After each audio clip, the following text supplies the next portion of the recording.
Dengan jelas belum teman-teman semua? Boleh tulis di kolom komennya mungkin yang sudah terdengar, yang sudah melihat wajahku. Wow, bentar aku coba pin dulu ya untuk akunya sendiri. Nah, oke.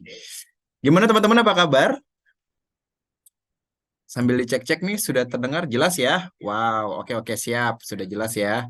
Sama teman-teman diingetin lagi nih apa namanya untuk community-nya atau mungkin siapa aja yang mungkin mau tahu lebih detail tentang yang namanya diet, kan sekarang banyak banget ya yang namanya pengertian diet, dan banyak banget yang salah kaprah dengan diet gitu kan, yang taunya diet ya memang untuk menguruskan badan aja gitu ya, padahal arti diet itu lebih dari itu gitu. Di sini mungkin ada yang mau sharing-sharing mungkin sebelumnya, kalau misalkan teman-teman diet tuh ada yang pernah nyobain diet terus salah nggak sih?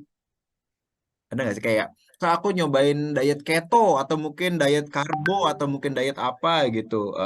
Pernah nggak sih ngerasain kayaknya salah nih, dietnya malah makin lebar gitu ya, malah makin salah gitu.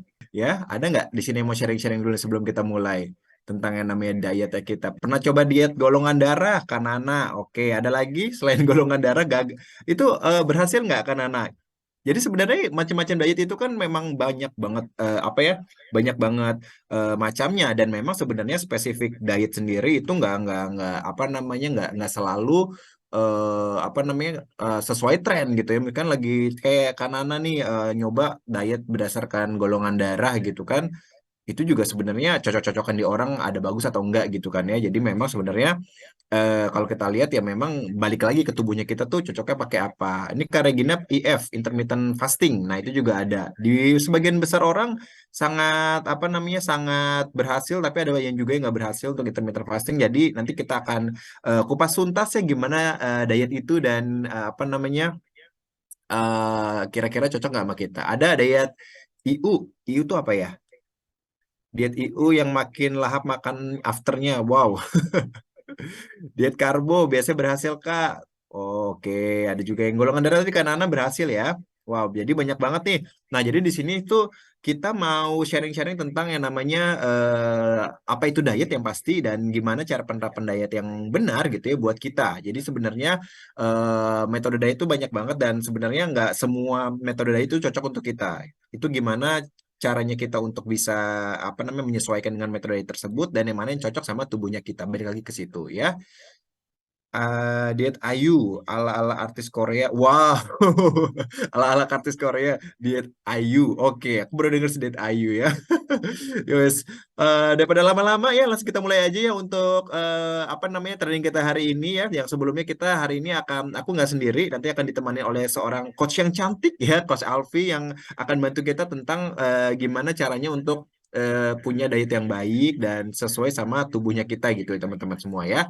Nah, sebelum kita melangkah jauh dan memanggilkan Coach Alfi, aku pengen share dulu nih untuk basicnya kita, atau mungkin panduannya kita, atau mungkin guidance-nya kita untuk menjalankan hidup sehat sebenarnya teman-teman semua ya. Di mana Oriflame sendiri punya namanya Holistic Beauty Wheel ya. Teman-teman lihat di sini adalah, jadi gini, kalau untuk mau kita untuk jadi lebih sehat, lebih lebih bugar gitu ya, itu banyak beberapa faktor ya yang yang kita percaya ada tiga faktor besar, yaitu faktor biologis, faktor lingkungan, dan faktor yang namanya lifestyle. Nah, faktor biologi dan faktor lingkungan itu kayaknya susah banget untuk kita atur ya, dan mungkin cenderung nggak bisa. Kayak kita mau mengatur yang namanya umur dan gendernya kita kan nggak mungkin ya, atau kita mau mengatur genetiknya kita itu kan sangat-sangat nggak mungkin. Terus mau mengatur sinar matahari, iklim, atau polusi itu kayaknya agak sulit dan agak susah ya. Jadi itu bisa kita abaikan aja, tapi kita fokus ke faktor yang bisa kita rubah, itu faktor lifestyle. Di mana faktor lifestyle ini ada yang namanya beauty routine atau perawatan tubuhnya kita, ada yang namanya mengelola emosinya kita, dan juga ada yang namanya mengatur tidurnya kita, dan juga yang namanya exercise kita juga teman-teman semua. Dan yang terakhir dan terpenting dan sangat berpengaruh adalah nutrisi. Nah, that's why di sini kita akan membahas secara detail tentang yang namanya nutrisi, yaitu dari segi diet atau pengaturan pola makan teman-teman semua ya. Kira-kira sudah siap belum untuk aku panggilkan Coach Alvin ini teman-teman semua? Yes. Oke, teman semua, oke, langsung aja tanpa berpanjang-panjang lagi ya, berpanjang lebar tinggi. Kita panggilkan Coach Alfi. Halo Coach Alfi. Oke, halo Mas Reza. Terima kasih Nice. banyak atas kesempatannya. Thank you Coach Alfi. Aku coba pin dulu sebentar Coach. Oke. Oke, Nah, ini siap. adalah Coach Alfi teman-teman ya. Coach Alfi ini adalah perwakilan dari Fit Happy. Nah, Fit Happy sendiri adalah satu aplikasi yang mempermudah kita ya Coach ya untuk bisa yang namanya punya yang namanya apa? Healthy lifestyle atau gaya hidup yang sehat teman-teman semua. Nanti untuk apa namanya detailnya lagi akan dijelaskan sama Coach Alfi apa itu Fit Happy dan mungkin teman-teman di sini ada yang mau join join juga dengan Fit Happy gitu ya. Nanti bisa dijelaskan sama Coach Alfi di akhir sesi. Dan kita kurang lebih ada 45 menit ke depan untuk materi teman-teman semua. Dan kita ada sesi tanya jawab nanti. Kalau misalkan teman-teman punya pertanyaan, boleh tulis saja di kolom komennya. Nanti di akhir sesi akan dijawab entah sama Coach Alfi atau dengan aku ya. Oke, sudah ready Coach Alfi? Oke, aman Mas Reza. Aman ya? Oke, boleh share dulu mungkin Coach untuk ininya materinya. Aku sambil silang Oke, sebentar. Mas Reza sebelumnya saya minta Ya. izin untuk share screen-nya. Belum Oh, enable. sebentar. Oke, Sebentar.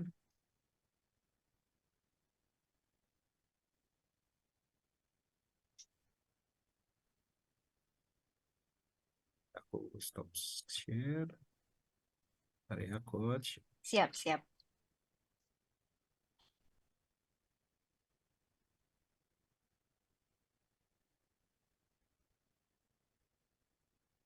Ya, aku make a host dulu aja lah ya. Sip. Oke, Coach Alfi, boleh dimulai. Oke, oke aku izin share screen ya.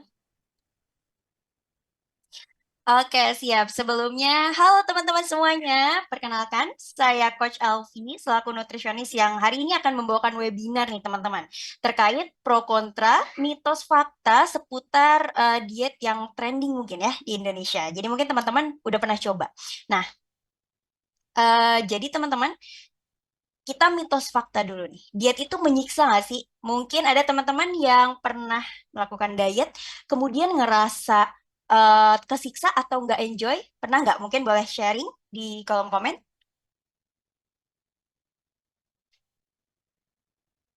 Oke, nah jadi teman-teman sebelumnya ketika kita mau melakukan diet atau mau ngubah habits nih ya jadi lebih sehat gitu ya. Nah, yang pertama harus kita punya adalah motivasi. Pastinya itu teman-teman. Nah, ketika kita punya motivasi itu pada saat kita melakukan prosesnya, kalau kita nemuin kesusahan, kesulitan gitu ya, kita nggak cepet balik lagi ke habits yang lama, nggak cepet pantang menyerah. Pasti gitu ya, ketika kita punya habits baik, pastinya seperti itu gitu konsepnya. Nah, teman-teman, tahu nggak sih ternyata 80% sampai 95% orang yang melakukan diet secara masif atau ekstrim, ternyata itu berat badannya balik lagi loh, teman-teman. Gitu ya. Jadi yang pertama harus punya motivasi tadi. Nah, ketika udah punya motivasi, kita jangan ekstrim-ekstrim. Karena nantinya ketika kita dietnya ekstrim, maka berat badan kita akan naik lagi dan itu dinamakan diet yoyo, teman-teman. Gitu. Nah, di sini udah ada nih penjelasan diet yoyo. Jadi, diet yoyo itu ketika yang pertama teman-teman ngalamin pain moment. Jadi, di mana teman-teman ngerasa berat badannya ngerasa nggak ideal, atau misalnya kurang percaya diri, atau misalnya teman-teman MCU kemudian ada hasil yang kurang baik, gitu. Nah, itu namanya pain moment. Kemudian dari situ teman-teman jadi punya motivasi, gitu ya. Nah, ketika teman-teman punya motivasi, biasanya orang suka menggebu-gebu, teman-teman. Nah, ketika teman-teman menggebu-gebu nih, biasanya ada beberapa orang yang langsung nggak makan sama sekali. Atau misalnya nggak konsumsi nasi gitu ya, langsung ekstrim dietnya. Nah, ketika kita dietnya ekstrim, justru berat badan kita itu bisa plate atau stuck, teman-teman. Nah, ketika berat badan kita stuck, maka besar kemungkinan kita go back to old habits atau balik lagi ke habits yang lama. Kemudian ketika kita balik lagi ke habits yang lama, berat badan juga naik lagi, gitu. Dan terus seperti itu, seperti yoyo. Jadi sudah turun, balik lagi. Gitu, teman-teman. Nah, mungkin Progress. boleh Nah, mungkin boleh sharing dulu, sharing. teman-teman. Ada yang pernah melakukan diet sebelumnya di sini? Tadi sempat aku baca-baca ya, pas yang awal ada yang intermittent fasting, ada diet golongan darah gitu ya. Ada lagi mungkin yang pengen sharing terkait dietnya? Nah, teman-teman di sini, ketika kita punya masalah, suatu masalah terkait pola makan, itu juga akan berbeda solusinya, teman-teman. Jadi misalnya nih, mungkin ada teman-teman di sini yang kerja kantoran, kemudian sering minum kopi setiap pagi. Kopinya pakai gula, pakai susu. Wah, mantep banget tuh ya. Nah, itu akan berbeda solusi dietnya dengan teman-teman yang mungkin di rumah, yang ngurus anak, kemudian cuma punya waktu makan 3 kali aja, nggak punya waktu nyemil gitu ya, lagi capek-capeknya. Tapi makannya jadi banyak banget sekali makan. Itu pasti beda treatmentnya dan solusinya juga, gitu teman-teman. Mungkin ada juga teman-teman di sini yang misalnya temennya diet atau tadi misalnya ada yang ngikutin diet artis Korea gitu ya, ternyata nggak works atau misalnya works dalam waktu beberapa bulan tapi naik lagi gitu. Nah, itu pun berbeda-beda pasti solusinya gitu teman-teman. Nah, di sini aku akan bahas sedikit terkait pertama ada diet IF, kemudian ada diet vegan atau vegetarian, diet karbo, dan yang terakhir ada diet gizi seimbang. Mungkin teman-teman ada yang pernah melakukan diet dari 4 diet ini. Tadi sempat ada juga ya yang diet karbo. Oh, ada yang pernah diet ketat juga sampai sering pingsan. Nah, itu salah satu efeknya ya, teman-teman. Oke. Nah, jadi kita bahas dimulai dari intermittent fasting. Jadi teman-teman, ketika kita diet intermittent fasting, ternyata itu banyak jenisnya juga, walaupun sama-sama puasa. Yang pertama, ada orang yang diet intermittent fastingnya itu puasa 16 jam, baru buka 8 jam. Jadi itu biasanya kalau yang 16-8 itu terakhir makan jam 7 malam, kemudian baru makan lagi itu jam 11 pagi atau jam 12 siang gitu ya. Kemudian ada juga yang puasa 20 jam, kemudian baru bukanya itu hanya 4 jam. Nah, itu biasanya puasanya dari jam 5 sore, kemudian baru bukanya jam 1 siang atau jam 12 siang gitu. Kemudian ada juga eat stop eat. Nah, biasanya kalau eat stop eat itu hari ini puasa, kemudian hari ini puasa full nih. Tapi teman-teman kalau puasa intermittent boleh minum ya. Justru sangat dianjurkan minum yang banyak gitu. Nah, kemudian kalau eat stop eat tadi puasa 1 hari penuh, kemudian besoknya kita buka, bebas makan apa aja. Nah, kemudian ada juga alternatif day fasting, itu biasanya 36 jam puasanya, kemudian nanti besoknya buka. Nah, biasanya puasa-puasa ini dalam seminggu nggak rutin teman-teman, nggak setiap hari, tapi bisa misalnya seminggu hanya 3 kali aja atau 4 kali aja gitu ya, tapi baiknya di dalam pengawasan gitu. Nah, pro kontranya apa nih kalau untuk intermittent fasting? Yang pertama, kalau kita melakukan intermittent fasting, biasanya kita bisa mengontrol porsi dan frekuensi. Cocok banget buat teman-teman yang sulit banget hindari nyemil. Pengennya ngunyam aja. Nah, itu cocok intermittent fasting. Karena di situ teman-teman jadi belajar untuk mengurangi nafsu makan yang berlebihan gitu. Sehingga memberikan jeda juga supaya sistem pencernaannya itu bisa bekerja gitu. Jadi sistem pencernaannya nih nggak disuruh cerna makanan terus gitu. Pasti kan capek ya. Kita juga capek kalau disuruh kerja terus gitu. Makanya intermittent fasting ini cocok buat orang-orang yang sulit mengontrol hawa nafsu makan. Kemudian terakhir bisa menurunkan berat badan. Pastinya ketika kita ada jam buka, kemudian ada jam tutupnya, maka kaloris yang masuk ke tubuh kita asumsinya juga akan lebih sedikit gitu. Kemudian kontranya apa nih?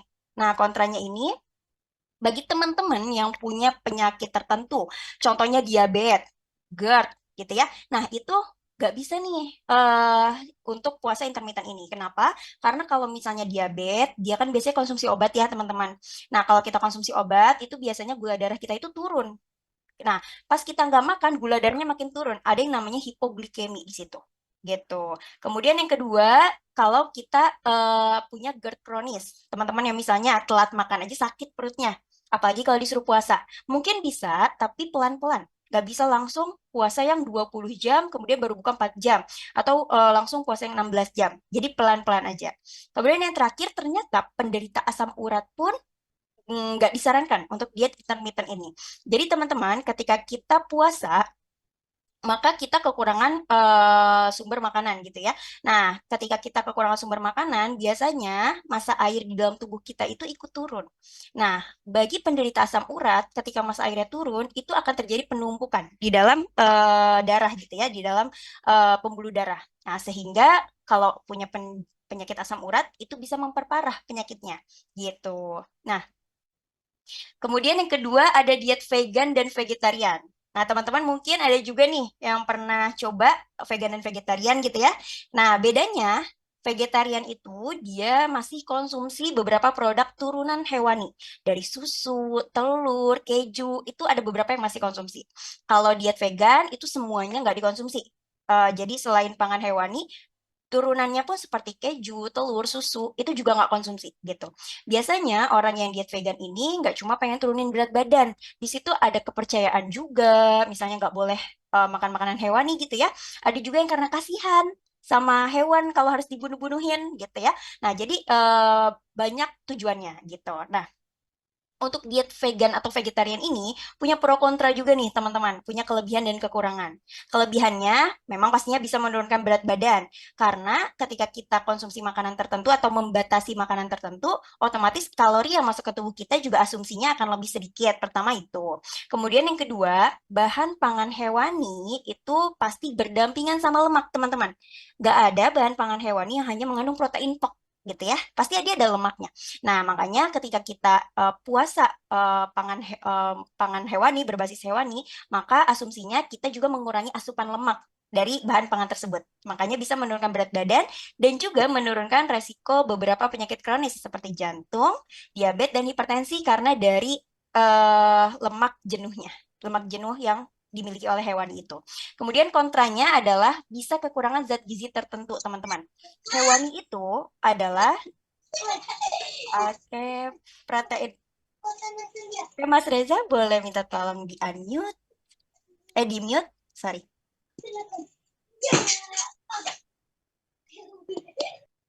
Oke. Nah, teman-teman, jadi ketika eh, kita diet vegan itu biasanya yang kontranya itu adalah kita bisa kekurangan zat gizi tertentu ya, teman-teman. Nah, karena protein hewani ini memiliki asam amino esensial. Esensial itu artinya apa? Gak bisa diproduksi oleh tubuh kita, teman-teman. Nah, itu cuma ada di hewani doang. Gitu. Nah, makanya ketika kita juga nggak konsumsi pangan hewani, maka kita bisa aja kita bisa aja kekurangan zat gizi tertentu, salah satunya kolin. Nah, kolin ini adalah B9 yang itu bisa fungsinya adalah untuk otak kita. Jadi kita bisa gangguan otak kalau kita tidak konsumsi pangan hewani dalam jangka waktu yang lama. Nah, kecuali kalau misalnya kita didukung oleh suplemen gitu. Kemudian kalau orang yang melakukan diet vegan atau vegetarian itu kan biasanya konsumsi makanan-makanan yang sumber nabati atau biji-bijian gitu ya, atau sayur-sayuran. Nah, itu biasanya rentan terhadap pestisida dan kebersihan makanan. Jadi itu jangan lupa diperhatikan. Nah, kemudian ada juga diet karbo, teman-teman. Kalau teman-teman yang pernah keto, nah ini termasuk diet karbo ya, teman-teman yang pernah keto. Nah, diet karbo ini adalah membatasi asupan karbohidrat. Ada yang nggak sama sekali, ada juga yang 20-30% aja konsumsinya. Nah, diet karbo ini pastinya bisa menurunkan berat badan ya, teman-teman. Ada yang tujuannya nggak hanya turun berat badan, ada yang misalnya kadar gulanya tinggi, kemudian diet karbo ini gitu. Nah, tadi ada teman-teman notice nih, ada teman yang notice, aku sempat lihat di chat bahwa paling cepat nurunin kalau kita ngekat karbo gitu ya, teman-teman. Kenapa? Karena ketika kita ngangkat karbohidrat itu adalah jenis makanan yang paling cepat diserap, teman-teman. Karbohidrat sederhana lebih tepatnya, atau nasi gitu ya. Nah, nasi ini paling cepat diserap, sehingga ketika kita ngekat karbohidrat ini, otomatis kita juga membatasi atau penyerapan terhadap kaloris kita juga jadi lebih sedikit. Gitu. Makanya kenapa bisa turun berat badan secara maksimal. Selain itu, yang perlu diperhatikan ketika kita tidak konsumsi karbohidrat, itu insulin kan turun ya, teman-teman. Nah, ketika insulin turun, massa air itu biasanya turun. Makanya kalau orang ngekat karbo, biasanya cepat turunnya nggak cuma karena massa lemak atau massa ototnya itu turun, tetapi massa airnya pun ikut turun. Gitu. Nah, pro kontra dari diet karbo ini yang pertama untuk pro-nya atau keuntungannya adalah yang pertama pastinya menurunin berat badan ya, seperti yang tadi aku notice. Kemudian mengontrol kadar gula darah karena cuma makanan karbohidrat aja yang ketika di metabolisme itu terserapnya berupa glukosa. Itu cuma dari karbo aja. Gitu. Walaupun lemak dan protein juga bisa berubah jadi glukosa, tapi itu pada saat sudah diserap. Nah, kemudian bisa menurunkan resiko penyakit degeneratif juga. Salah satunya ada penyakit jantung. Kalau teman-teman pernah MCU, kemudian hasil MCU-nya itu trigliseridanya tinggi. Nah, itu bisa jadi teman-teman kebanyakan konsumsi karbohidrat. Sehingga karbohidrat itu nggak mengandung lemak, teman-teman. Tapi pas masuk ke pembuluh darah, karbohidrat itu kalau kebanyakan dikonsumsi, maka disimpannya bisa dalam bentuk lemak. gitu. Sehingga bisa naikin kadar trigliserida tadi dan meningkatkan resiko penyakit jantung.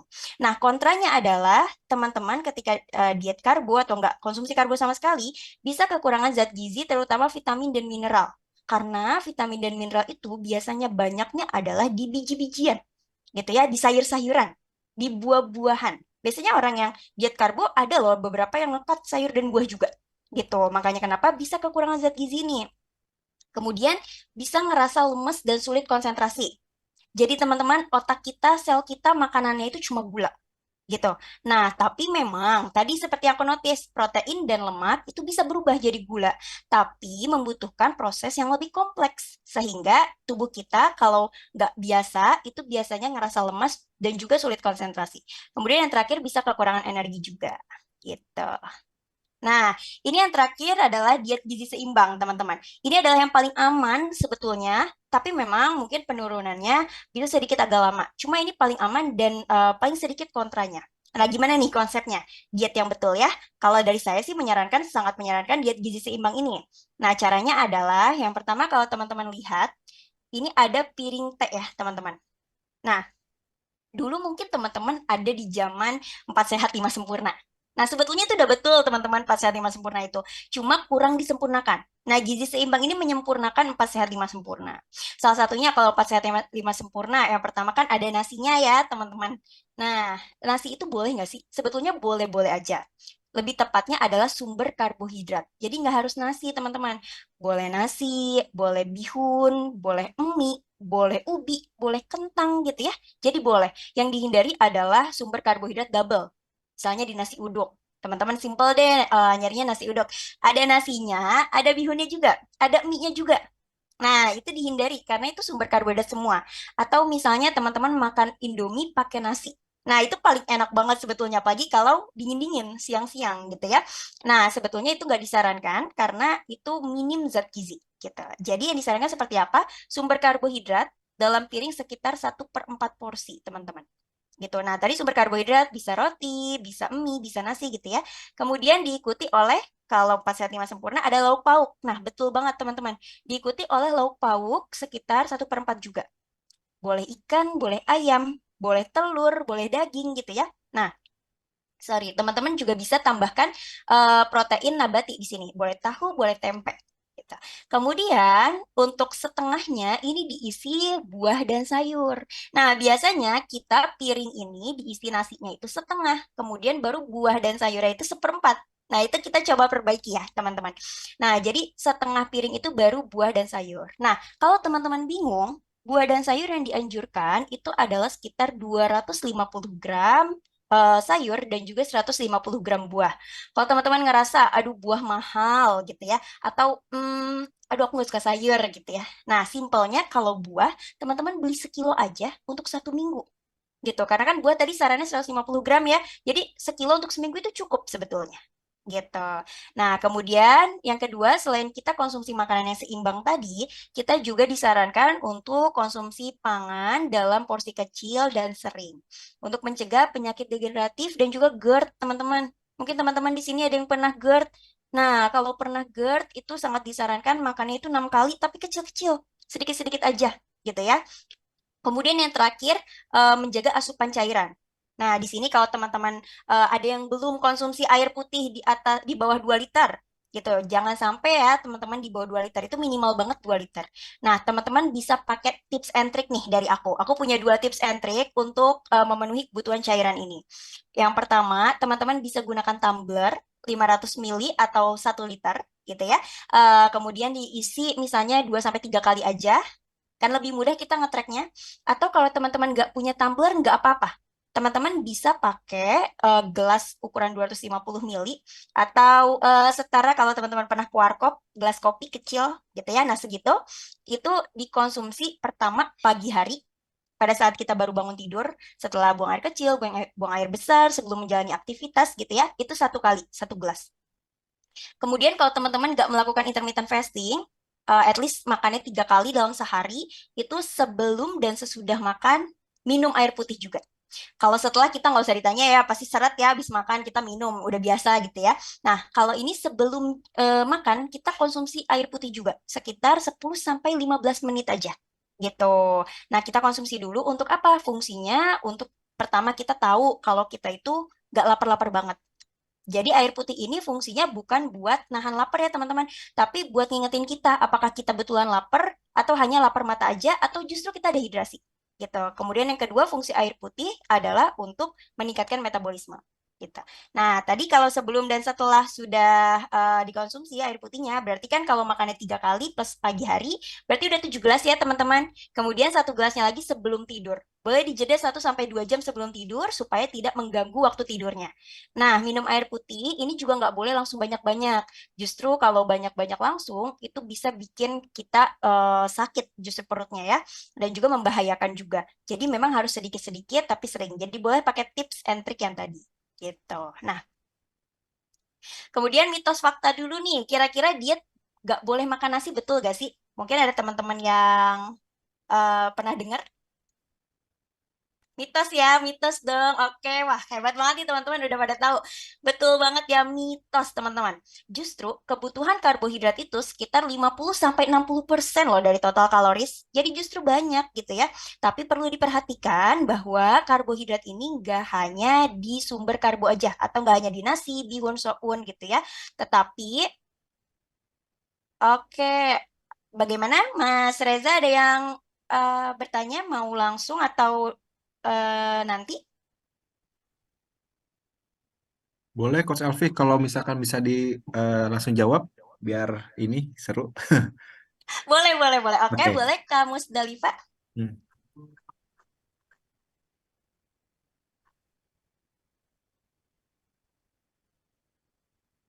Gimana kamu Dalifa? Eh, ya, ini saya mau tanya. Boleh. Kalau saya itu beraktivitas biasanya sering lupa minum air Hmm, eh, 200 apa 2 liter ke 2 liter. bawah. Nah, nah, bagaimana itu Kak supaya saya itu selalu ingat dan disiplin minum airnya? Karena biasanya kalau udah keasikan kerja, keasikan sibuk itu 2 liternya langsung kelupaan.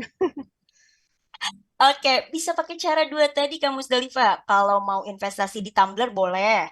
Jadi kamu Dalifa minumnya betul-betul harus di tumbler. Tumbler itu selalu didekatkan gitu ya. Nah, jadi ngisinya kalau 2 liter kan berarti cuma 2 kali aja tuh. Kalau tumbler yang 1 liter gitu ya. Kemudian kamu Dalifa juga atau bisa juga pakai tips yang kedua. Yang penting sebelum makan minum air dulu. Gitu. Karena kan kalau setelah makan kita udah biasa minum air. Nah, ini sebelum makan minum air dulu. Nah, jadi itu bisa terpenuhi 2 liternya. Iya. Makasih Kak. Sama-sama, kamu Dalifa. Oke, kita lanjut ya.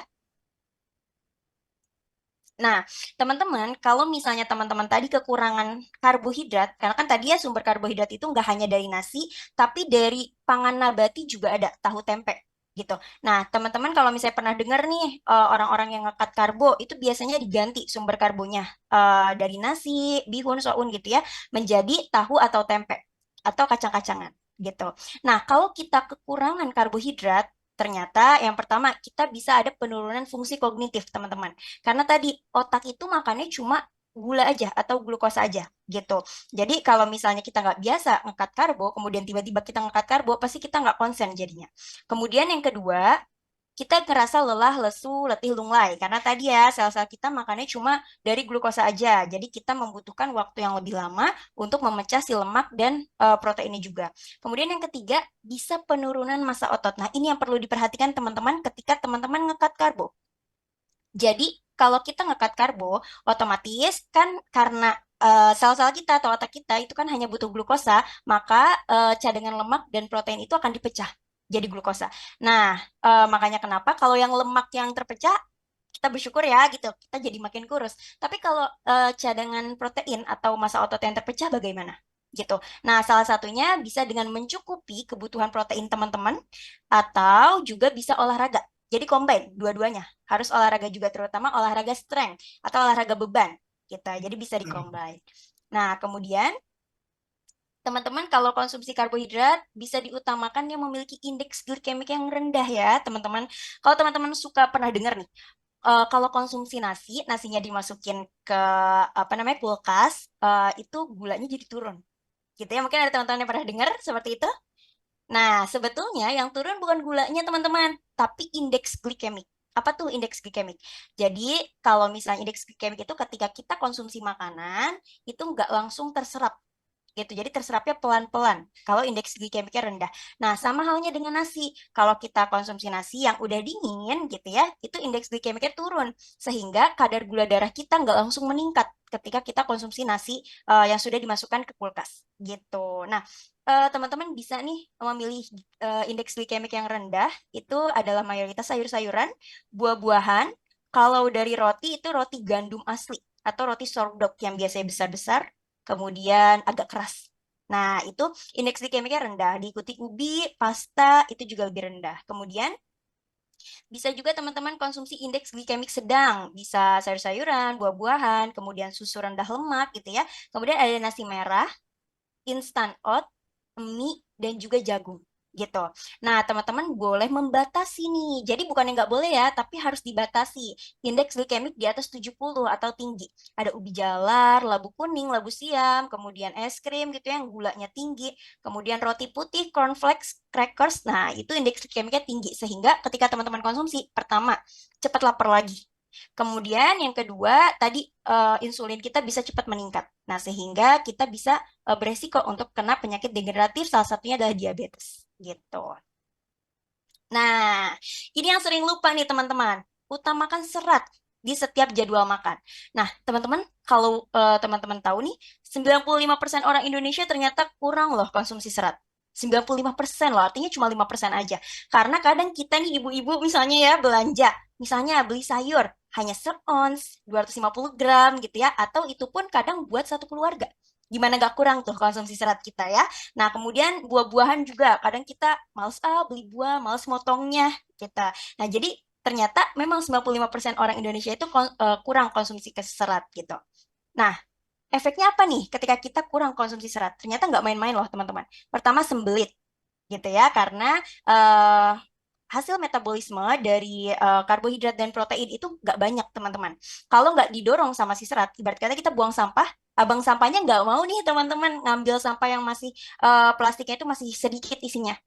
Gitu. Nah, si serat ini bisa membantu mendorong atau mengisi sampahnya sehingga dibuang gitu. Jadi kita nggak sembelit. Kemudian yang kedua, kalau kita nggak konsumsi serat, kita bisa cepat lapar. Karena kalau teman-teman biasa makan makanan sumber karbo aja, nasi pakai mie misalnya ya, itu kemungkinan lapar lagi itu 2 jam teman-teman. Ditambah protein jadi 3 jam, ditambah lemak dan sayur jadi 4 jam gitu. Nah, kalau misalnya nggak konsumsi serat, kita bisa cepat lapar lagi karena serat itu membantu kita untuk makanan kita itu di pencernaan jauh lebih lama. Sehingga asumsinya karena lebih lama masih ada makanan, maka kita nggak cepat lapar lagi. Kemudian kenaikan berat badan juga jadi nggak terkontrol karena kan makanan yang tadi cepat diserap sehingga kita juga cepat lapar lagi, jadi berat badan kita nggak terkontrol. Kemudian resiko penyakit degeneratif karena serat salah satu fungsinya itu kan dia bisa mengikat lemak kemudian mengeluarkan dari tubuh itu salah satu fungsi lemak larut air. Kemudian yang tidak larut air tadi mencegah sembelit juga. Kemudian mencegah atau apa ya dia kayak membatasi supaya gula darah itu masuknya nggak cepet-cepet gitu sehingga dia nggak beresiko untuk penyakit degeneratif. Kemudian yang terakhir kalau teman-teman ada masalah pencernaan, misalnya radang usus gitu ya atau misalnya usus buntu. Nah, itu bisa dikarenakan kita kurang konsumsi serat, teman-teman. Jadi kalau misalnya kita konsumsinya cuma nasi dan lauk misalnya ya, nah maka kita kan nggak dibuang tuh ya sampahnya, ada sembelit di sini gitu ya. Nah, ketika sembelit atau ketika sampahnya numpuk, dia kan ngeluarin mikroorganisme atau ngeluarin bakteri-bakteri.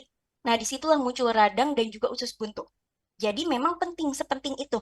Gitu, BAB kita sepenting itu kita harus kontrol. Kira-kira sudah BAB belum hari ini? Gitu.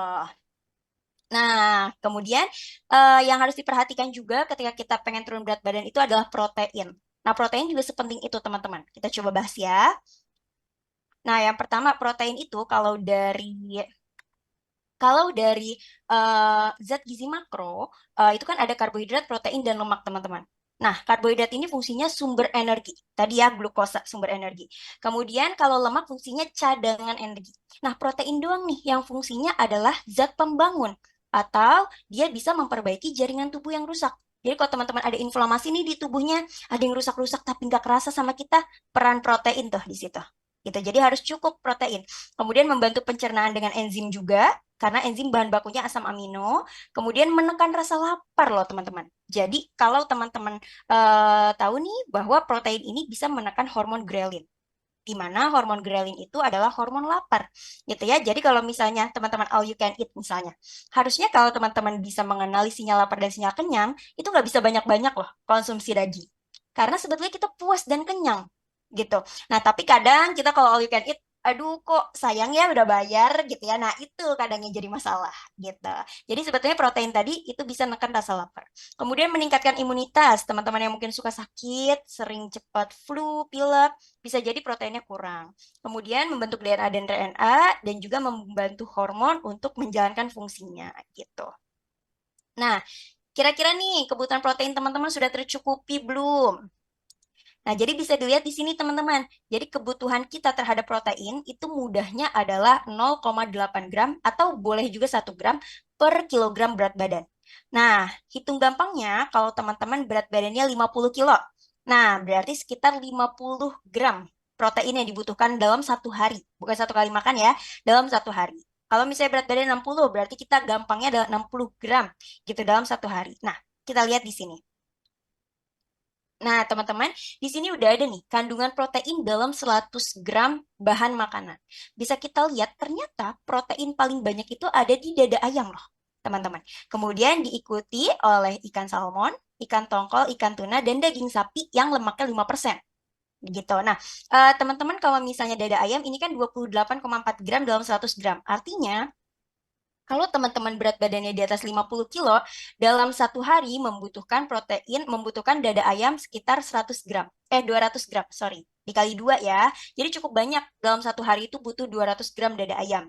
Gitu. Nah, kemudian teman-teman kalau untuk protein hewani ini, kelebihannya adalah dia memiliki asam amino esensial. Yang tadi, yang nggak bisa dibentuk oleh tubuh.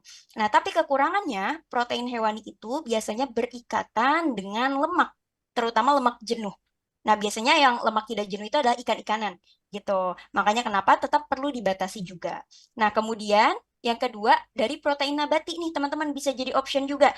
Nah, kalau protein nabati ini juga cukup besar loh. Contohnya kita kacang tanah. Itu ada 26 gram loh kandungan proteinnya. Jadi cukup tinggi. Nah, kelebihannya adalah eh, protein nabati itu lebih rendah kandungan lemaknya. Walaupun ada, tapi nggak sebanyak protein hewani. Dan juga biasanya kandungan lemaknya itu lemak baik justru. Atau bisa disebut omega 3, omega 6 gitu. Nah, protein nabati ini kekurangannya apa? Dia lebih sulit diserap oleh tubuh. Kemudian, protein nabati juga kurang memiliki asam amino esensial. Jadi asam amino esensial itu baiknya ada di hewani. Oleh sebab itu makanya harus seimbang. Ada nabatinya dan ada hewaninya juga. Gitu. Nah, kemudian mulai batasi nih teman-teman gula, garam, dan minyak. Kenapa? Karena sebetulnya teman-teman nggak butuh gula, garam, minyak tambahan. Justru bisa menyebabkan inflamasi. Gitu. Misalnya teman-teman ada kerutan-kerutan nih di mukanya gitu ya. Atau misalnya udah ngerasa mukanya nggak seawet muda dulu. Bisa jadi kebanyakan di tiga hal ini. Gitu. Nah, kalau misalnya pengen banget boleh, tapi batasnya dalam gula itu kira-kira ada 50 gram. Kalau teman-teman misalnya jajan, boleh dilihat kemasannya jangan lupa, jangan lebih dari 10 gram atau 20 gram itu udah paling banyak banget gitu. Nah, kalau teman-teman nyeduh kopi sendiri, pakai sendok sendiri, itu maksimal ada di 4 sendok makan. Kemudian kalau untuk garamnya itu maksimal di 2000 miligram. Biasanya teman-teman kalau misalnya untuk garam mungkin sulit ya untuk kita terka-terka gitu atau kita track. Nah, biasanya kalau garam mungkin dari kemasan. Dilihat jangan lebih dari 2000 miligram per hari atau jangan sampai lebih dari 500 miligram karena kan kita nggak konsumsi satu bahan makanan yang mengandung garam gitu. Kemudian yang terakhir ada minyak maksimal di 67 gram atau 5 sendok makan per hari. Mudahnya dalam sehari jangan lebih dari 5 jenis makanan yang digoreng gitu atau menggunakan margarin gitu. Nah, Kalau teman-teman bingung nih, aduh banyak banget harus mulai dari mana gitu ya. Yang pertama, teman-teman boleh coba dari buat meal plan atau meal preparation. Nggak harus misalnya meal plan, Senin apa, makan pagi, siang apa, nggak harus. Tapi setidaknya teman-teman tahu, besok saya mau makan apa. Gitu ya teman-teman. Kira-kira kalau misalnya teman-teman ada waktu atau kerja nih, aduh sibuk banget, gak sempet mikir malamnya. Boleh di akhir pekan. Kira-kira kita tahu Senin makan apa, Selasa makan apa. Supaya apa? Supaya nggak nyari mendadak. Biasanya kita, aduh lapar banget, di depan ada Indomie. Udah dimakan Indomie aja. Nah, nggak kayak gitu. Kita mencegah terjadinya hal tersebut. Kemudian yang kedua, teman-teman boleh coba olahraga rutin di pagi dan sore 15 menit aja. Mungkin teman-teman yang masih suka scroll-scroll TikTok atau Instagram, 15 menit kita ganti. Gitu ya, kita request ke olahraga. Boleh jogging, teman-teman yang ke kantor mungkin boleh juga misalnya biasanya naik pribadi, boleh coba naik umum gitu ya. Kemudian teman-teman yang mau investasi di treadmill lebih baik lagi gitu.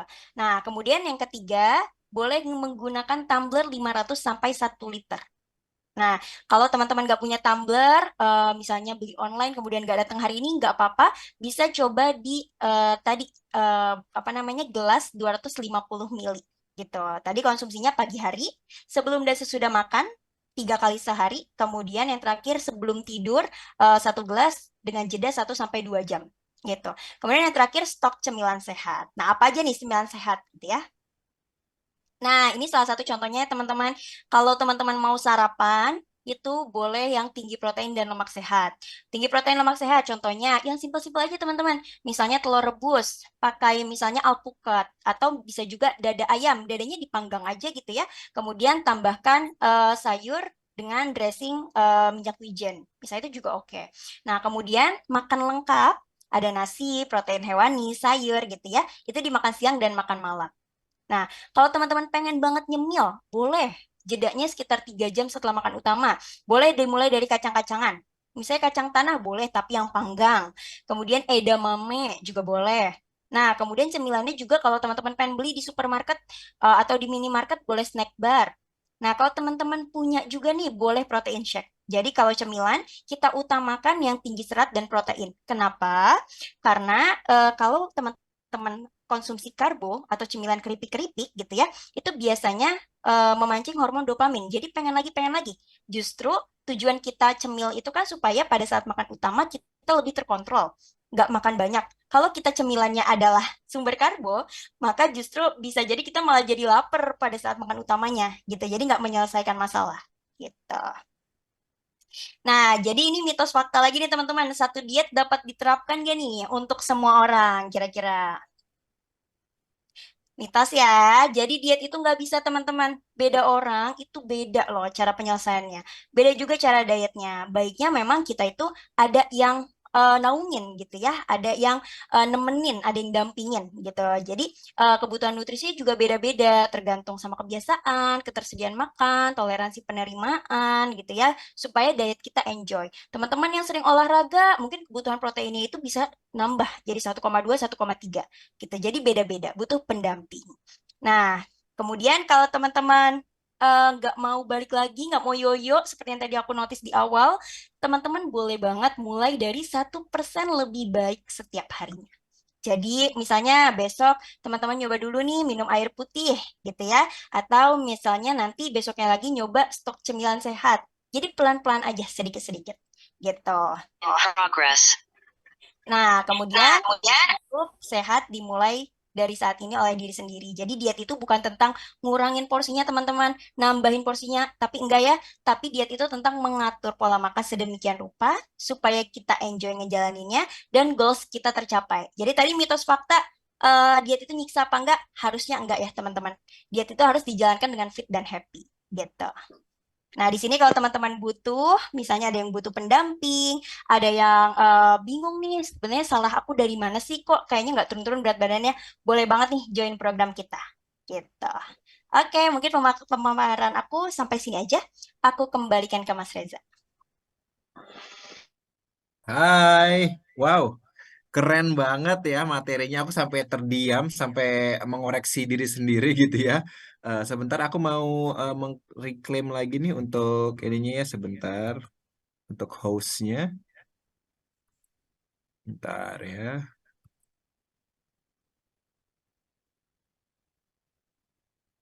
Oke. Yes. Oke.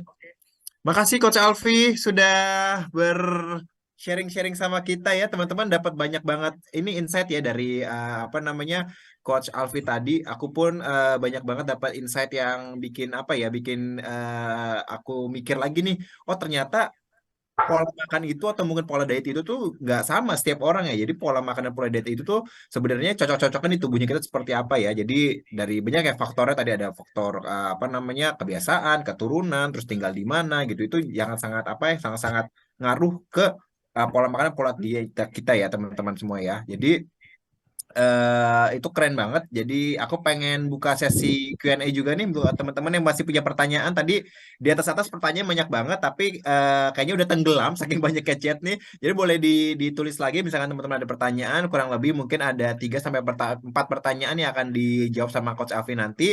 Buat teman-teman yang punya pertanyaan, boleh tulis kolom komennya ya. Sebelum teman-teman nanya, aku dulu ya nanya untuk apa namanya diet ini. Nah, Coach, ada ini pertanyaan dari aku sambil nunggu pertanyaan dari teman-teman semua ya. Aku mau nanya, kalau misalkan tadi ada satu pertanyaan juga nih dari teman kita ya di kolom chat. Yang namanya sarapan. Tadi kan sarapan Hmm. tinggi akan protein tuh apa namanya disarankan gitu kan ya, makan telur atau mungkin minum susu gitu kan ya. Nah, ada yang bilang sarapan pakai telur doang nggak kenyang nih coach. Apakah sarapan itu memang harus nggak kenyang ataukah memang harus back to basic kembali ke nasi uduk, lontong sayur dan kawan-kawan? Atau memang sebenarnya kalau untuk diet justru malah harus skip breakfast atau apa namanya sarapan itu sebenarnya pencerahannya gimana sih Coach Alfi? Oke, langsung dijawab ya, Mas Ya, Reza. boleh Coach. Sebetulnya kalau untuk sarapan itu apa aja, cuma memang Ya. tidak disarankan sarapan yang mengandung glukosa tinggi. Contohnya langsung minum minuman manis gitu ya. Hmm. Nah, jarak makan antara makan utama ke makan utama lagi itu idealnya 5 sampai 6 jam. Kalau misalnya Mas Reza sarapan jam 7, nah kemudian Mas Reza itu idealnya itu sarapan makan siang itu sekitar jam 1. Nah, ketika di jeda itu Mas Reza lapar banget, perlu di Hmm. cross check justru sarapannya. Bisa Ah, jadi nggak betul gitu ya. ah, Karena harusnya tadi kalau kita makanan sumber karbo aja, lapar lagi itu 2 jam kemudian. Kalau tambah protein, laparnya lagi bisa 3 jam sampai 4 jam. Kalau kita tambah serat, laparnya lagi sekitar 5 sampai 6 jam. Gitu. Jadi oke. justru perlu di cross check sarapannya. Sarapan harus kenyang apa enggak? Jawabannya enggak, tapi setidaknya tahan sampai makan siang. Gitu. Oke, berarti kita refleksi dulu ya. Pada saat kita sarapan tadi, kita tuh lebih banyak apa nih? Biasanya kalau yang memang cepat lapar lagi, berarti coach itu berarti memang tinggi akan karbohidrat dan gula justru ya. Makanya Betul. karena karbohidrat dan gula itu kan kebakaran lebih cepat mungkin ya coach. Jadi Mm-mm. jatuhnya kita mungkin sarapan jam 7, jam 8, jam 9 udah lapar lagi gitu ya. Nah itu bisa jadi Mm-mm. di cross check lagi berarti ya.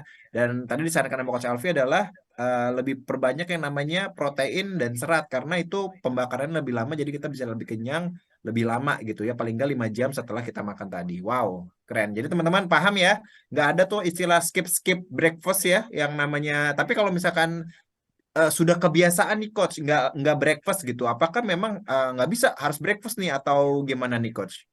Nah, itu tergantung Mas Reza. Tadi Hmm. kan kita nyebut intermittent ya. Biasanya Ya ya. intermittent itu skip breakfast dia. Hmm. Nah, kita harus cross check ketika kita skip breakfast, makan Ya. siang kita jadi banyak apa enggak. Kalau Ah, makan siang kita aman, aman. ya. Kalau makan siang kita jadi orang kelaparan, Ya. kita justru harus breakfast gitu. Oh, I see. Berarti memang balik lagi ke kebiasaan kita. Kadang memang udah Hmm, dari kecil nggak suka breakfast, tiba-tiba disuruh breakfast kan malah justru aneh ya. Tapi kalau misalkan kita jatuhnya pada saat kita apa namanya makan siang, makannya juga normal-normal aja dan porsinya normal-normal aja, berarti nggak masalah ya, coach ya. betul. Wow, luar biasa. Ini aku langsung kembali ke pertanyaan-pertanyaannya sambil aku ngecek-ngecek lagi. Ini Aman-aman. pertanyaan dari mana nih? Nih dari Kak Mark Vira. Kak mau tanya, diet khusus asam lambung ada nggak sih orang yang punya penyakit asam lambung bisa atau enggak sih? Karena kan asam lambung itu sensitif ya coach ya. Makan banyak nggak boleh, makan sedikit justru nggak boleh juga gitu ya. Ini sebenarnya kalau untuk orang yang punya berat badan berlebih, terus pengen menurunkan berat badan dan punya penyakit asam lambung atau GERD itu ada solusi nggak sih Coach Elvi? Oke, yang pertama, kalau kita GERD atau punya asam lambung, kita cross check dulu kenapa. Itu yang pertama. Bisa karena justru gendut kita atau kelebihan berat badan kita memicu kita GERD karena kan ketahannya kayak orang hamil gitu. Betul, Pasti betul. kan itu sering GERD tuh. Nah, atau bisa juga sebaliknya. Jadi kita memang GERD tapi bukan karena berat badan gitu. Nah, ada nggak diet khusus? Sebetulnya kalau untuk asam lambung ini dietnya adalah makan sering tapi sedikit. Gitu. Memang sedikit-sedikit anjurannya Mas Reza gitu. Karena Hmm, kenapa? Ketika kita makannya terlalu banyak, maka asam lambung yang keluar kan banyak. Nah, betul. lama-kelamaan justru jadi bisa naik gitu Oh, oke. konsepnya. Kemudian makannya itu harus dijeda sebelum tidur itu sekitar 3 jam gitu kalau Hmm, untuk asam lambung. Nah, ketika asam lambung kita naik, kita dihindari justru makan yang tinggi lemak. Gitu. Kenapa? oke. Karena lemak itu paling sulit dicernanya. Nah, semakin lama ada di perut, maka asam lambung kan juga akan semakin lama ada di perut kita juga. Nah, kalau Betul. kita punya masalah, ya maka GERD itu bisa kambuh gitu. I see. Berarti karena memang agak sensitif ya orang-orang yang apa namanya punya asam lambung ini ya tadi pertama makan lebih banyak, sorry, makan lebih sering Tapi tapi sedikit. sedikit-sedikit. Let's say misalkan makannya sehari kalau orang normal 3 kali, ini bisa 5 kali kali ya coach ya. Ya, 5 sampai 6 kali. Jadi 5 sampai 6 kali dengan porsi yang lebih kecil. Jadi kita nggak ngasih kesempatan perut untuk kosong. Jadi perut tuh asam lambungnya lebih terjaga kali ya. Hmm. Nah, terus di apa namanya dari segi makanan tadi kurangi makan berlemak nih teman-teman yang suka lemak-lemakan, yang punya GERD atau punya asam lambung ya, itu bisa dikurangi lagi ya teman-teman ya. Jadi saran dari Coach Al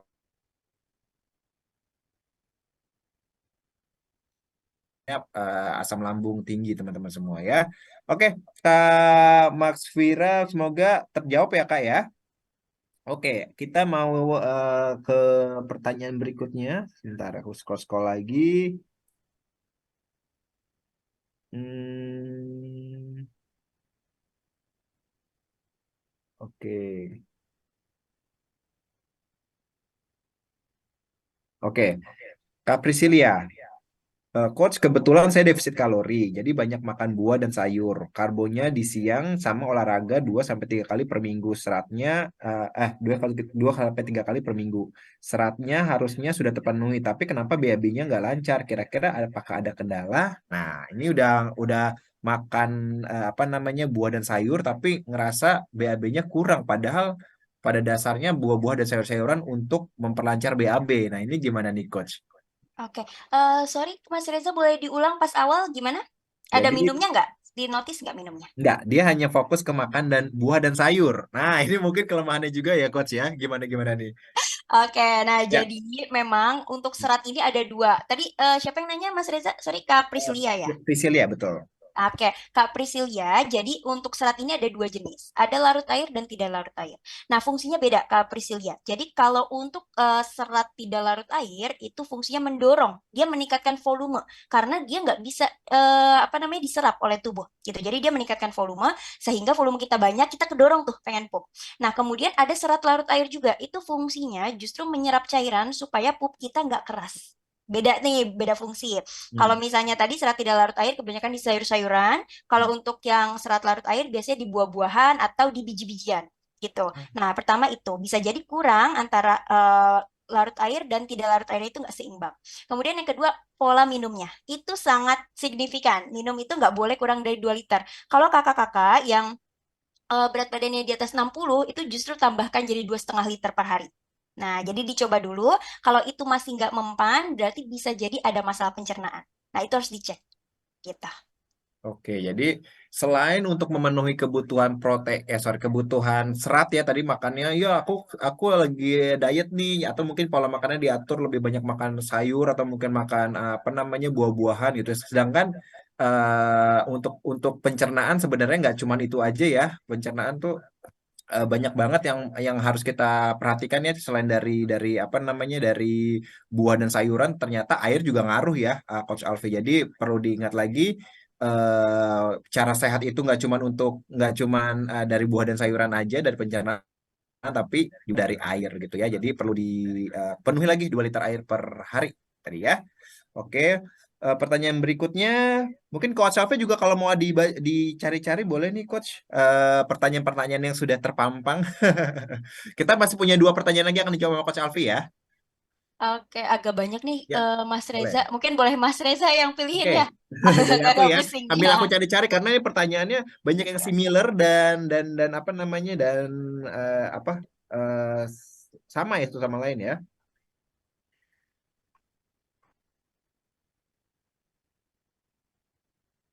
Oke, nah.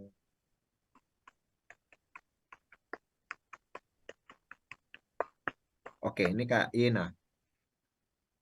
Kak Yene bilang, Kak, sama kayak GERD, kalau kondisi Iya. hipoglikemia gimana, Coach? Dulu pernah coba IF dan akhirnya tahu kalau tubuh cenderung hipoglikemia karena pernah sampai 59 aja. Nah, hipoglikemia. Nah, itu gimana nih, Coach Oke. Alfi? Mm-mm.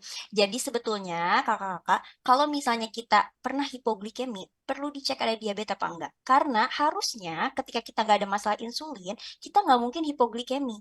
Karena tadi lemak dan protein itu bisa berubah, bisa di replace atau bisa diganti jadi apa namanya glukosa gitu. Jadi bisa dipecah jadi glukosa. Jadi sebetulnya nggak mungkin bisa sampai hipoglikemi kalau kita normal kondisinya.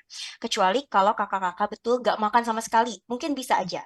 Cuma memang apa namanya resikonya itu kecil. Jadi perlu dicek gitu ya.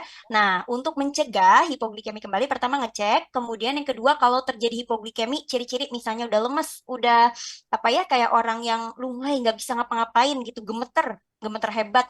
Nah, itu boleh langsung nyemil-nyemil biskuit atau misalnya kacang-kacangan gitu kakak-kakak. Cuma perlu dicek tadi ke dokter. Kalau sempat sampai hipoglikemi 59 itu bisa jadi ada masalah gitu. Kecuali kakak-kakak memang sudah tahu bahwa oh saya ada diabetes gitu ya. Nah itu beda cerita gitu. Oke, berarti perlu dicek lagi ya lebih Mm-mm. detail apalagi sampai 59 itu kan angkanya cukup tinggi ya Coach Alfi. Jadi sebenarnya bisa bisa apa namanya bisa jadi apa namanya ya itu dia nggak selalu tentang diet tapi tentang seluruh tubuhnya kita nih apa yang terjadi sama tubuhnya kita gitu kan ya.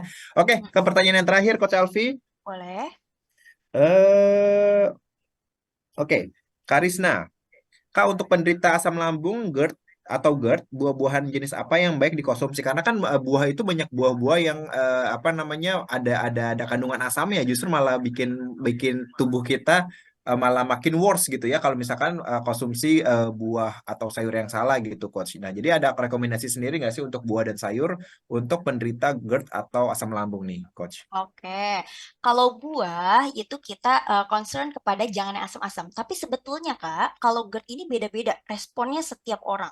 Jadi nggak sama gitu ya. Nah, Hmm. bisa jadi buah satu di orang A masih toleran, walaupun punya GERD. Buah dua di A ternyata jadi pemicu. Gitu. Jadi Hmm. beda-beda. Kakak harus mencatat buah mana yang sekiranya nggak cocok di perut. Pertama itu. Kalau secara in general, itu kalau buah kita hindari yang asam.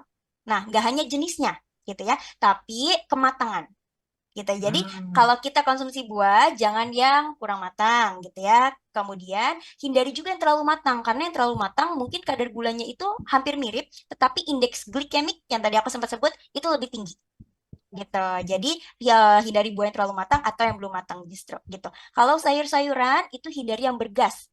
Misalnya ijo-ijo apa namanya? eh kubis gitu Kubis. atau Oke. misalnya brokoli. Nah, itu kan bergas. Kita coba hindari yang bergas gitu. Karena kan kalau lagi mah perut kita bergas, kalau ditambah gas lagi itu bisa micu juga gitu.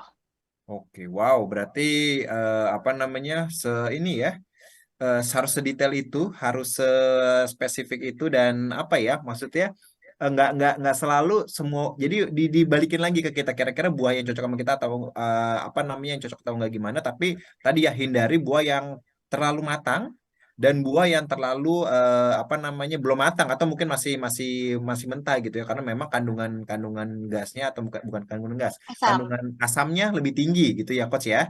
Oke, Oke, tambahan lagi Mas Reza, boleh. ketika GERD, kita justru juga dihindari makanan yang terlalu manis. Nah, biasanya kalau kita makan makanan yang mengandung manis atau tinggi glukosa, itu bisa ngasih makan bakteri-bakteri jahat di perut kita. Nah, bakteri itu kalau kebanyakan bisa bikin gas juga, gitu. Nah, Oke justru oke oke. memperparah GERD-nya.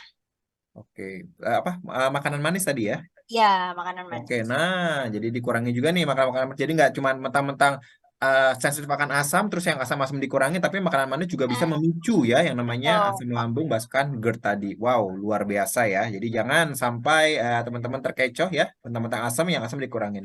Coach, boleh satu lagi pertanyaan Oke, ekstra ya? oke, awan-awan. Oke, ini Pak lumayan panjang nih dari Kak Anissa Puspa. Kak, mau tanya pertanyaan yang paling banyak ditanyain orang-orang. Nah, kebetulan banyak banget nih rata-rata yang mau minum pil karena menurunkan BB. Pertanyaan yang sering konsumen tanya adalah setelah stop konsumsi BB itu akan stuck atau naik ya, atau ketergantungan nggak? Sebenarnya males sih pertanyaan ini dijawab, cuman harus jawab ke konsumen. Siapa tahu Coach Alwi punya jawaban yang benar untuk menjawab ini ke konsumennya. Itu dia. Coach, kalau misalkan kita minum suplemen atau makan suplemen atau mungkin makan apa produk-produk pil gitu ya. Nah, ini kan ada kecenderungan kalau kita stop itu apa namanya berat badannya naik lagi gitu kan. Nah, ini sebenarnya gimana sih konsep dari suplementasi atau konsep dari pil atau minuman atau mungkin apapun itu gitu. Sebenarnya apakah itu menyebabkan ketergantungan atau gimana nih? Apakah ediktif Oke. atau gimana? Oke, sebetulnya kalau kita pengen turun berat badan, konsepnya itu simple ya kakak-kakak. Yang kita konsumsi atau kalori yang masuk lebih kecil daripada kalori yang keluar. Sebetulnya sesimpel itu konsepnya. Nah, kalau misalnya untuk pil, itu kita harus melihat cara kerjanya. Kalau misalnya cara kerjanya bersifat laksatif, jadi dia obat pencahar. Kan banyak ya pil-pil yang mengandung obat pencahar. Berarti kan fungsinya apa yang kita makan cepat keluar gitu. Ada juga pil yang berfungsi dia ngikat lemak, ngikat enzim yang membantu metabolisme lemak Hmm, sehingga lemak itu nggak tercerna sempurna dan jadinya nggak terserap secara sempurna. Jadi dia keluar gitu. Oke, Nah, misalnya orang udah konsumsi pil yang lemak tadi, tapi makannya manis, gak ngaruh dong, gitu ya enggak, konsepnya. betul. Nah, kemudian bisa juga misalnya protein tadi, protein itu bisa meningkatkan metabolisme, gitu. Nah, sehingga kalau misalnya kita nggak olahraga sama aja, metabolisme nggak meningkat juga. Nah, jadi harus dikombin jadi sama olahraga. Nah, jadi itu kakak-kakak, kalau misalnya kita mau misalnya nyaranin pil, kita harus tahu dulu pil ini fungsinya untuk apa. Nah, kalau misalnya udah konsumsi pil, udah nyaranin pil, udah tahu gitu ya cara kerjanya, kita jadi bisa lebih pas juga menyampaikannya, gitu, sehingga nggak ketergantungan, gitu. Nah, kemudian yang kedua, turun berat badan dengan berat badan maintenance itu berbeda konsepnya. Gitu. Kalau misalnya turun berat badan, kita memang harus mengurangi, pastinya mengurangi asupan-asupan, gitu yang biasa kita konsumsi. Tapi kalau maintenance kan sebetulnya kita hanya mengatur aja ya jenis-jenisnya, kemudian juga mengatur berapa porsi yang masuk. Apalagi kalau dia sudah berat badannya sudah ideal, artinya kan kebiasaan dia sebetulnya udah baik, gitu ya. Dia udah berhasil turun. Jadi tinggal dipertahankan aja, gitu. Jadi sebetulnya balik lagi kalau tadi ekstrim biasanya bakal yoyo, gitu. Tapi kalau misalnya kebiasaannya udah baik, ya maka itu bakal sustainable atau nggak akan balik lagi, gitu. Oke, berarti memang pada intinya diet itu ini ya, Coach Alfi, tentang kebiasaan. Gimana kita punya kebiasaan mengubah jadi kebiasaan yang baik. Nah, misalkan kita ketergantungan terhadap satu pil atau segala macam gitu ya. Selama itu kita butuhkan ya nggak apa-apa. Tapi kalau misalkan kita bisa lepas dari pil tersebut atau mungkin hal-hal yang mungkin bisa secara jangka panjang merugikan tubuhnya kita ya justru emang emang nggak baik gitu kan ya. Jadi memang harus dipilah-pilah lagi nih kira-kira beresiko atau enggak untuk konsumsian jangka panjang. Kalau misalkan pil tersebut atau suplementasi tersebut memang dibutuhkan sama kita, let's say kayak mungkin omega 3 atau mungkin vitamin gitu yang memang dikonsumsi sama kita dalam jangka waktu yang panjang nggak ada masalah ya sebenarnya nggak masih sah-sah aja ya, coach ya. Jadi Betul. nggak ada apa namanya nggak ada apa namanya salah sama sekali salah gitu ya untuk pengkonsumsian yang memang dibutuhkan atau esensial sama tubuhnya kita. Kayak tadi Coach Afi bilang harus konsumsi cemilan protein atau serat gitu ya. Terus misalkan kalau di stop berat badan kita akan naik misalkan kayak gitu. Nah, itu kan memang sebenarnya esensial juga ya protein sama serat juga. Jadi yang hal-hal yang esensial kayak gitu sebaiknya nggak kita skip ya, Coach. Jadi Mm-mm. memang nggak apa-apa, memang ada berdampingan sama makannya kita gitu. Jadi nggak masalah sama sekali ya. Oke, mungkin itu aja dari aku dan dari teman-teman. Coach Alfi, terima kasih banyak untuk ilmunya hari ini. Makasih banyak untuk sharing-sharingnya. Buat teman-teman semua, mohon maaf banget untuk pertanyaan yang belum terjawab ya. Mungkin apa namanya di kesempatan berikutnya kita akan jawab untuk pertanyaan teman-teman semua ya. Jadi sekali lagi terima kasih buat Coach Alfi dan kita juga aku mengingatkan kalau hari ini kita bekerja sama Fit Happy, aplikasi Fit Happy teman-teman semua. Jadi buat teman-teman semua yang mau dibimbing untuk apa namanya pola dietnya, pola apa gaya hidup sehatnya gitu ya, atau ingin menurunkan berat badan, teman-teman bisa personalifikasi atau apa sih, bisa di customize gitu ya kebutuhan-kebutuhan dari apa namanya kebutuhan dari membentuk kebiasaan sehatnya teman-teman di aplikasi Fit Happy juga ya. Jadi teman-teman terima kasih banyak dan di minggu depan kita ada masih ada tiga lagi berarti ya, ada dua lagi, sorry, ada dua lagi di minggu depan kita akan sama fitness coach yang akan ngebahas tentang yang namanya kenapa olahraga otot itu penting. Padahal olahraga otot itu sangat-sangat dihindari sama apalagi ibu-ibu nih ya. Apa namanya ibu-ibu tuh kayaknya olahraga otot nggak penting deh. Kayaknya itu takutnya jadi kayak aderai gitu ya, berotot segala macam. Kayaknya enggak ya. Tadi Coach Alfi juga bilang kita olahraga otot itu penting ya. Nah tadi aku udah dikasih teaser-teaser nih sama Coach Alfi. Nah minggu depan kita akan lebih detail ngomongnya tentang gimana namanya olahraga otot dan sepenting apa gitu ya teman-teman. Jadi teman-teman stay tune juga di bulan depan untuk olahraga otot. Oke. Itu aja dari aku. Terima kasih Coach Alfi dan sampai jumpa di kesempatan berikutnya teman-teman semua ya. Oke, selamat siang teman-teman semua. Dadah. Terima kasih Coach Alfi. Dah.